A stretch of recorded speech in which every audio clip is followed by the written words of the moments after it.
ఈ తాటాకి చెప్పులకు మీ బిడ్డ అదరడు, మీ బిడ్డ బెదరడు.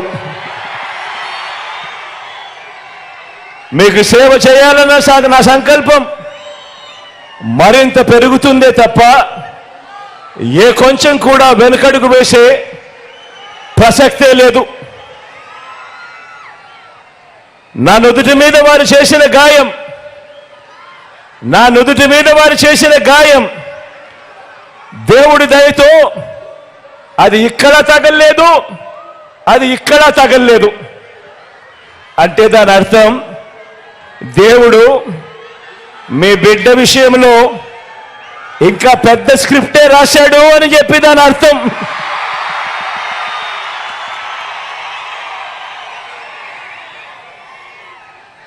నా నుదుటి మీద వారు చేసిన గాయం బహుశా 10 రోజుల్లో తగ్గిపోతుందేమో, కానీ పేదల ప్రయోజనాలకు చంద్రబాబు చేసిన గాయాలు, ఆయన పాలనలో ఆయన చేసిన గాయాలు, ఆ రైతులకైతేనేమి, ఆ అక్క చెల్లెమ్మలకైతేనేమి, ఆ నిరుద్యోగులకైతేనేమి, ఆ సామాజిక వర్గాలకైతేనేమి, ఆ చంద్రబాబు మోసాలతో అతలాకుతలమైన ఆ పేదల బతుకులు, చంద్రబాబు చేసిన మోసాలను, చంద్రబాబు చేసిన గాయాలను ఆ పేదలు ఎన్నడూ కూడా మర్చిపోయే ప్రసక్తే ఉండదు అని సందర్భంగా చెప్తా ఉన్నాను. గాయపరచడం, మోసం చేయడం, కుట్రలు చేయడం చంద్రబాబు నైజమైతే, మీ ఇంటింటికి మంచి చేయడం మీ బిడ్డ నైజం అని చెప్పి కూడా ఈ సందర్భంగా గర్వంగా చెప్తా ఉన్నా.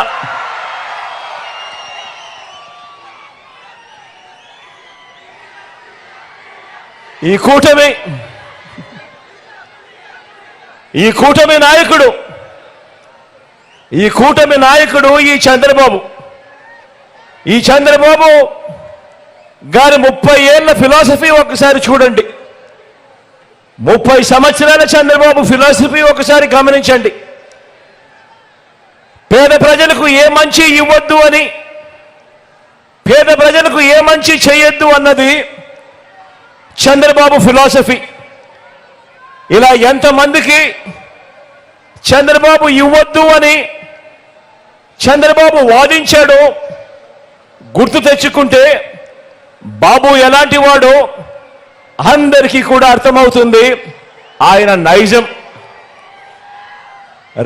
రైతులకు ఉచిత విద్యుత్ ఇవ్వద్దు అన్నది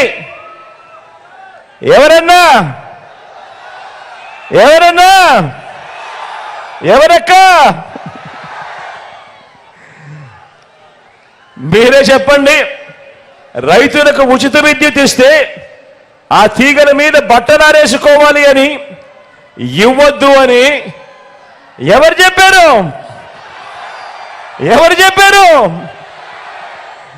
ఈ బాబే. కిలో 2 రూపాయలకు బియ్యం ఇవ్వద్దు అని ఎన్టీఆర్ను దింపేసి 5 రూపాయల 25కు పెంచేసింది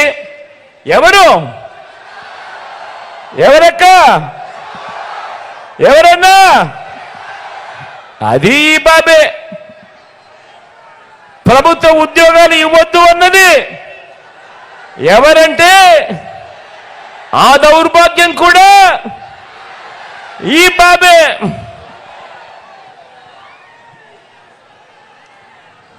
గవర్నమెంట్ బడిలో ఇంగ్లీష్ మీడియం వద్దు అన్నది, గవర్నమెంట్ బడులలో ఇంగ్లీష్ మీడియం వద్దు అన్నది, ప్రభుత్వ బడులను పాడు పెట్టినది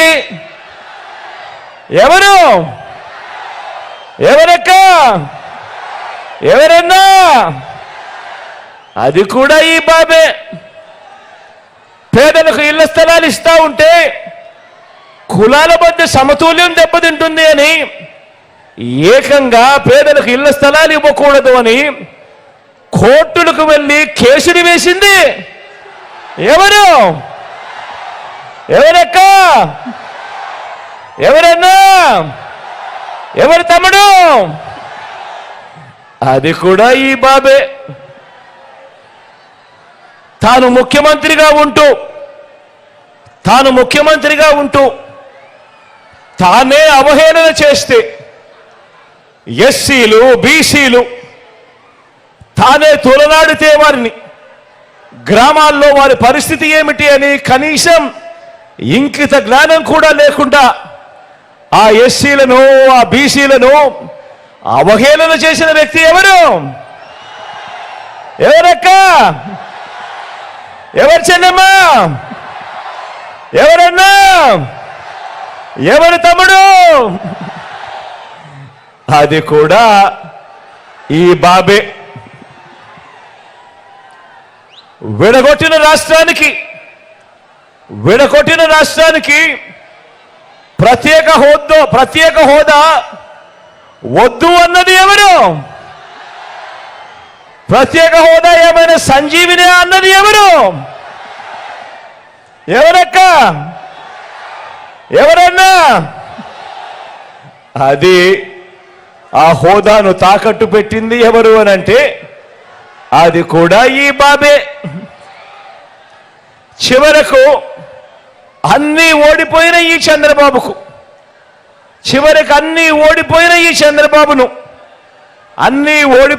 చంద్రబాబు ఎమ్మెల్యేగా ఓడిపోయి అతలాకుతమైన తన బ్రతుకును తాను ఉన్నప్పుడు అన్నీ ఓడిన ఈ చంద్రబాబును పార్టీలోకి చేరదీస్తే ఆ కూతుర్నిచ్చిన మామనే కుర్చీ కోసం ఆయన్నే వెన్నుపోటు పొడిచి ఆయన మీదే చెప్పులు వేయించి ఆయన మీదే రాళ్ళు కూడా వేయించి ఆయన చావుకు కారణమైంది ఎవరు?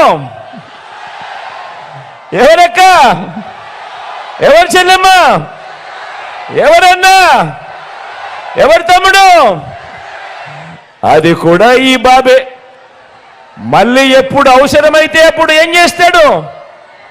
మళ్ళీ రామారావు గారి ఫోటో బయటికి తీస్తాడు, మళ్ళీ ఆ ఫోటోకు దండలు వేస్తాడు. ఇంత నిజమైన మనస్తత్వం ఉన్న వ్యక్తి ఎవరు? ఎవరక్క? ఎవరు చెల్లెమ్మ? ఎవరన్నా? అది ఈ బాబే. పేదలకు ఏ మంచి చేయొద్దు అన్నది మాత్రమే చంద్రబాబుకు తెలుసు. ఎందుకంటే ఈ బాబుకు మనసు లేదు, మానవత్వం అంతకన్నా ఈ పెద్ద మనిషిలో లేదు. తెలిసిందల్లా ఈ పెద్ద మనిషి చంద్రబాబు నాయుడు గారికి తెలిసిందల్లా దొంగ వాగ్దానాలతో మోసం చేయటం, వెన్నుపోట్లు పొడవడం, కుట్రలు చేయడం, దోచుకోవడం, దోచుకున్నది పంచుకోవటం. ఇది చంద్రబాబుకు తెలిసిన నీతి. మన కృష్ణా గోదావరి జిల్లాలో మన భాషలో చెప్పాలంటే ఇలాంటి వారిని ఎవరైనా నమ్మటం అంటే చెరువులో చేపలకు కొంగల్ని కాపలా పెట్టడమే. ఇలాంటి వారిని ఎవరైనా నమ్మడము అనంటే దొంగ చేతికి తాళాలు ఇవ్వటమే. చంద్రబాబు నమ్మడము అనంటే పులి నోట్లో తలకాయ పెట్టడమే. ప్రతి ఒక్కరూ గమనించమని అడుగుతా ఉన్నా. మరి మీ జగన్ను చూడండి, మీ బిడ్డను చూడండి. ఈ 58 నెలల కాలంలోనే మీరిచ్చిన అధికారంతో, దేవుడు ఆశీస్సులతో గ్రామ గ్రామాన ఇంటింట జగన్ మార్కేమిటో 4 మాటల్లోనేమి అందరికీ కూడా గుర్తు చేస్తా. ఇది మన 58 నెలల ప్రోగ్రెస్ రిపోర్ట్. ఇది మనం తీసుకువచ్చిన విప్లవాల రిపోర్ట్. ఇది ఎక్కడ చూసినా, ఏ గ్రామంలో చూసినా మీ కళ్ళ ఎదుటే కనిపించే మన అభివృద్ధి రిపోర్ట్. ఆలోచన చేయమని అడుగుతా ఉన్నా. నేను చెప్పే ప్రతి మాట కూడా ఆలోచన చేయమని అడుగుతా ఉన్నా. గతంలో ఎప్పుడూ జరగనట్టుగా రాష్ట్రంలో ఏ గ్రామాన్ని తీసుకున్నా కూడా ఏకంగా 7 వ్యవస్థలు ఆ ప్రతి గ్రామంలోనూ కూడా కనిపిస్తా ఉన్నాయి.